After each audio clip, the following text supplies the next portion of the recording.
To order. Mike, hold on 1 minute. I have to help Shane Zoni get on. Hold on. Okay, we won't call the meeting.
Okay, I'll call the meeting to order again.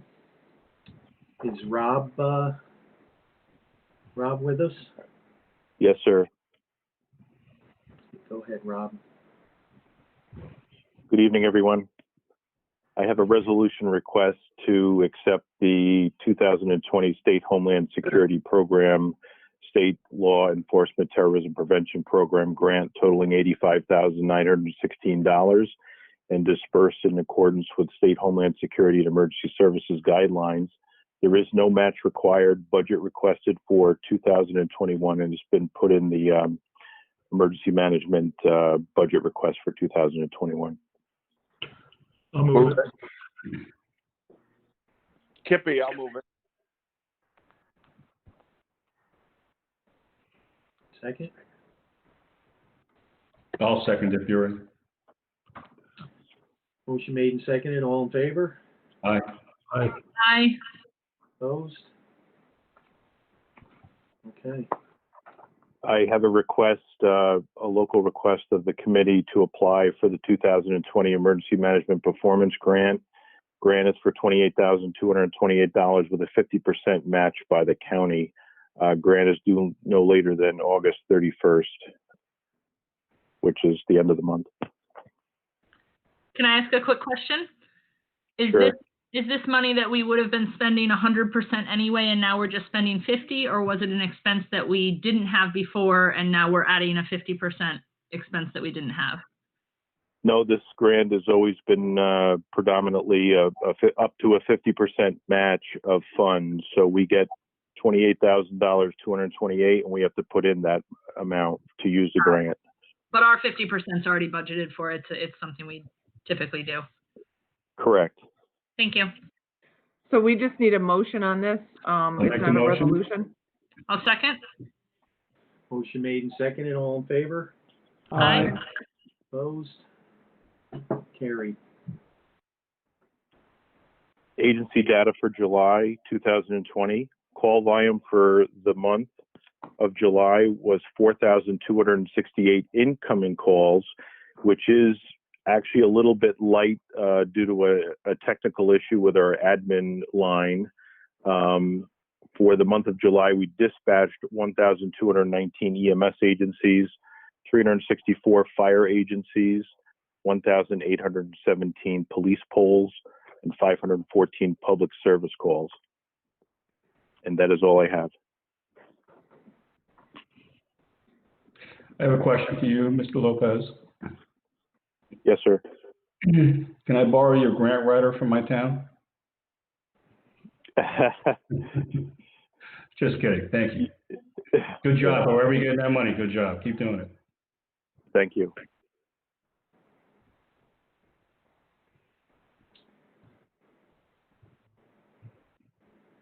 All right, thanks.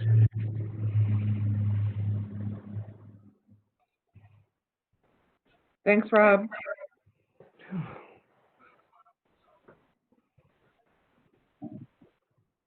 Mike, can you see the fire coordinator? I'm here. Yeah. I'm here. Is Rob still there? Yes. I just wanted to ask the supervisors, anybody get any feedback from anyone who's registered for New York Alert? I just did it last night. It wasn't that hard. No? No. I have it, and it's pretty awesome. Just getting the notifications, and it was easy. Yeah, we got the notification from the old system yesterday that went out alerting people, so. Yeah, Okay, we're going to send that out next week one more time, okay, just to make sure everybody gets the message to switch over. all right. Thanks, Rob. You're welcome. Sorry, George. That's okay. No problem with me. The first resolution I guess I got coming up is to surplus the old fire coordinator's vehicle. We've replaced that this year, and it's over 200,000 miles on it. It's pretty well wore out. We got it secondhand from the sheriff's office, so it's paid its dues. It's time to send it on to somebody else. I'll move it. Second. Motion made and seconded. All in favor? Aye. Aye. Aye. Carried. Thank you.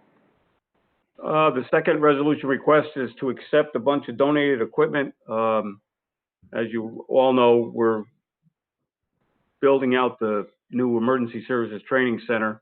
And with that, we put out a request for some good used equipment that we could use as far as our training aids and props. And this is the first round of stuff that we received. And it's all good inspected surplus equipment from multiple fire departments and actually a fire department apparatus company. So they gave us some suction hose ladders and some other stuff. So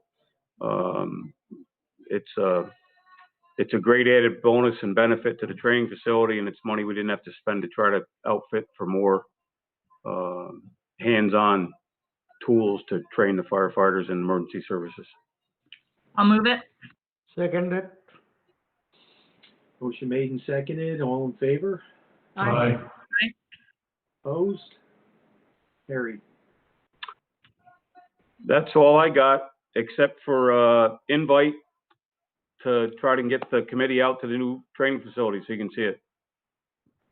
So I don't know how you put that on all your respectable agendas, but feel free to come out and start taking a look around. It's a pretty nice facility, and thank you for that. All right. Thank you.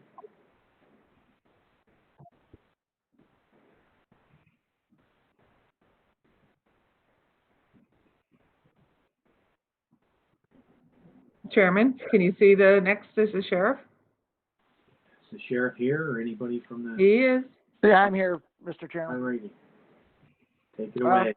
First general resolution, we're requesting to declare surplus property and turn it over to Columbia Green Automotive Technology Department, a 2007 Chevy Malibu.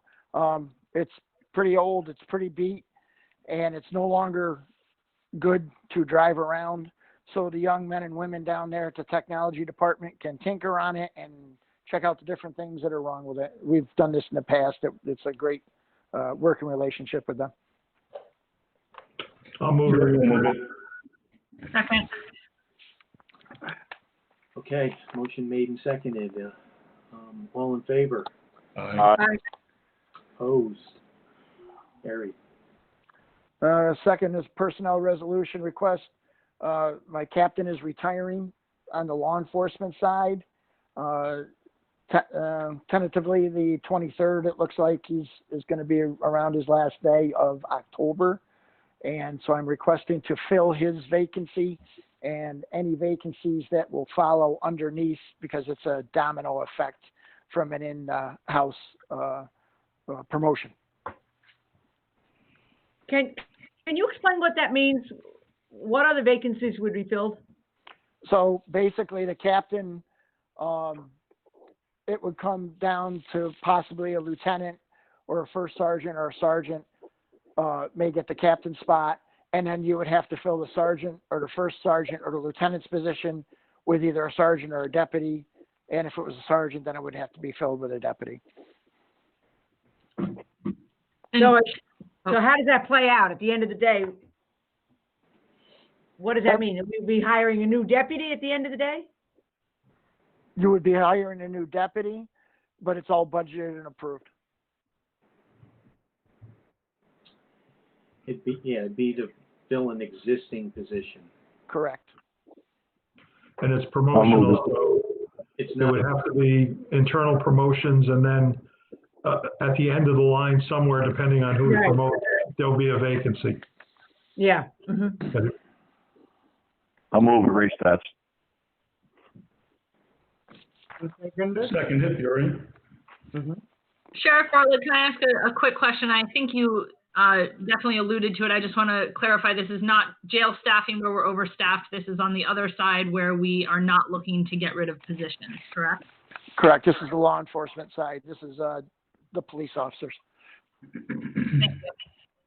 So in terms of, to go back to my question, at the end of the day, it's a wash, right? Yes. Okay. It's a budgeted and approved position.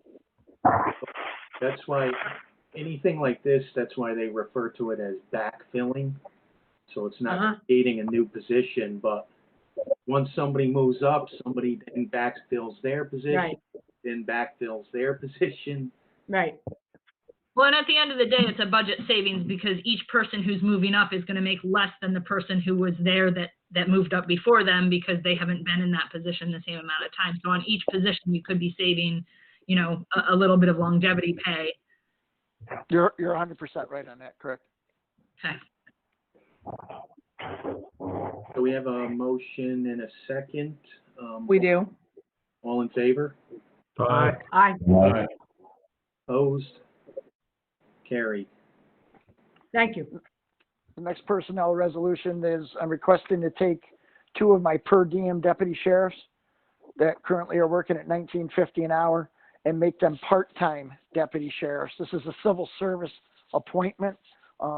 Basically, at the end of the day, they're making the same money, but their hours will go up. We use them in security services, special details. Say we have to patrol an area because we've got a whole bunch of people coming into it and we want to add extra patrols out. So it's going from 720 hours to 1,040 hours. At the same overall cost, though? Yeah, they don't work all that much, really, to be honest with you. But this at least gets us in if they have to help out in security services where they run their 720 out. This gives us a little bit more time to utilize them. When we talked about this at point 1, or not personnel committee, if those deputies maxed out their 720, the sheriff would have to use existing deputies probably at overtime. Correct. So if you're doing this, we're not going to pay overtime. Got it. I'll move the resolution. I'm seconded. Seconded. Motion made and seconded. All in favor? Aye. Aye. Opposed? Carried. And the last is out of county inmate, which is not a whole heck of a lot anymore. Last year at this time, we were at $149,450. This year, we're at $42,690. That's it. I'm sorry, Sheriff Bartlett, can you clarify what this monetary report is? I missed what it was showing. Yeah, Money. that's okay. That's okay. It's the out of county inmate report. And so basically, we would always house other inmates from other facilities, primarily Greene County, because Greene County didn't have a jail. Once again, COVID hit and a whole bunch of other things. So where we were making quite a lot of money as far as revenue, that's gone down to basically nothing because of the inmate population. Got it. So they're paying us to house their inmates, essentially. Correct. Yes, correct.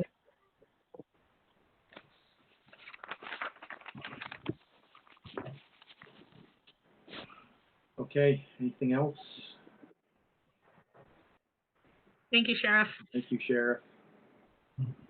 Thank you. Shane?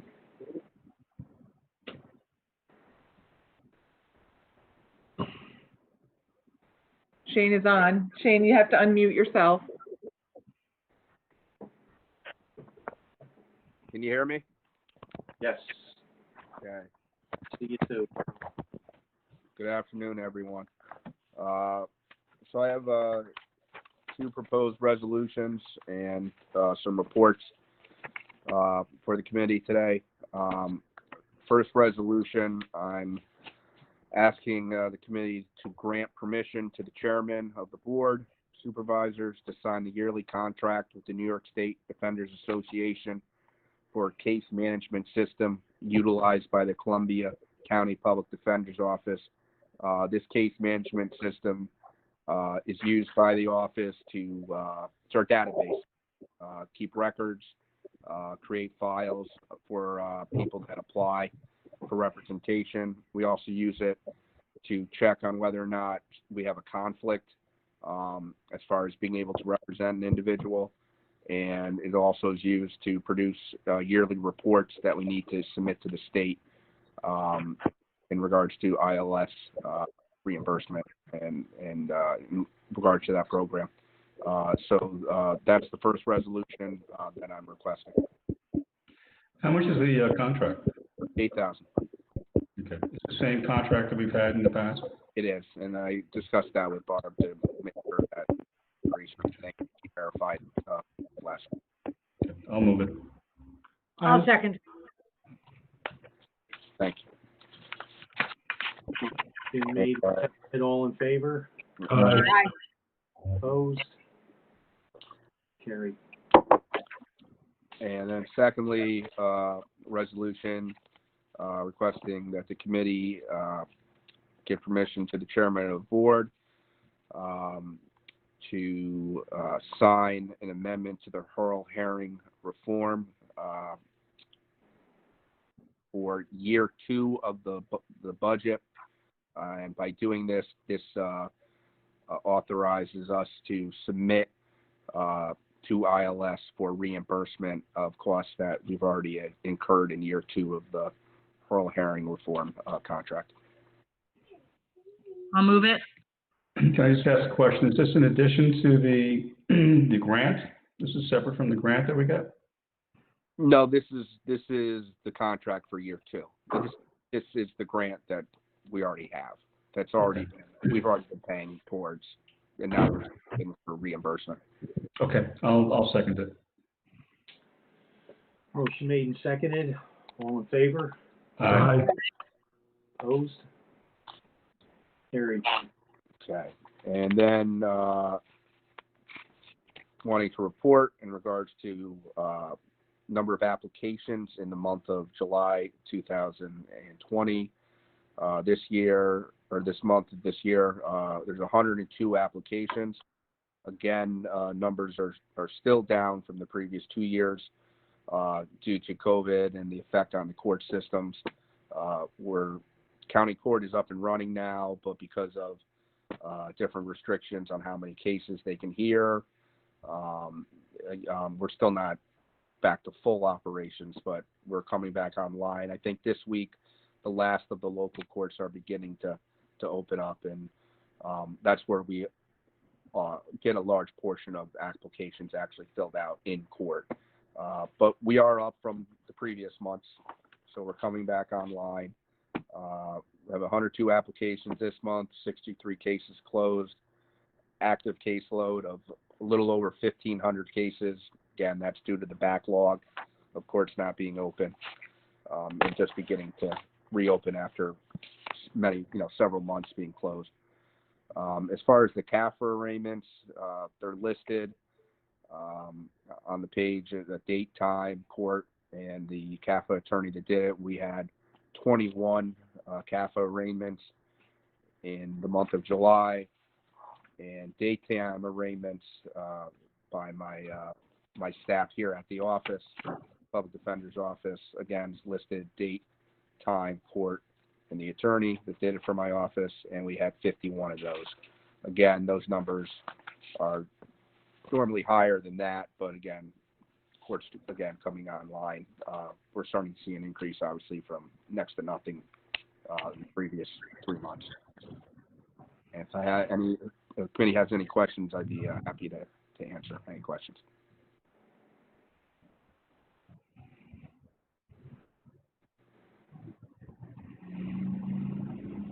Okay, Okay. thank you, Shane.